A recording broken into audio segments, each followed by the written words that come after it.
యెహోవా దృష్టి నీతిమంతుల మీదనున్నది, ఆయన చెవులు వారి మొరలకు యొగ్గి ఉన్నవి అని కీర్తన 34:15 మనకు వివరిస్తుంది.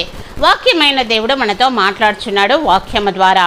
యెహోవా దృష్టి నీతిమంతుల మీద ఉన్నది. దేవుని దృష్టి మన నీతిమంతుల మీద మాత్రమే ఉంది అని చెప్తున్నాడు. అంత మాత్రమే కాకుండా ఆయన చెవులు వారి మొరలకు ఒగ్గి ఉన్నవి అంటున్నాడు దేవుడు. మన మొరలకు తన యొక్క చెవులు ఒగ్గి వింటున్నటువంటి దేవుడై ఉంటున్నాడు. అదేవిధంగా తన కనుదృష్టిని మన పైన నిలిపి మనల్ని చూస్తున్నటువంటి దేవుడు. మనల్ని విడవక ఎడబాయక నిత్యము కూడా తన కనుదృష్టి మమ్మల్ని కాస్తూ మన యొక్క మొరలను వింటూ మన యొక్క ప్రార్థన ఆలకించి అంగీకరించి మన ప్రతి ప్రార్థన కూడా సమాధానం ఇచ్చేటువంటి దేవుడుగా ఉండి ఉన్నాడు.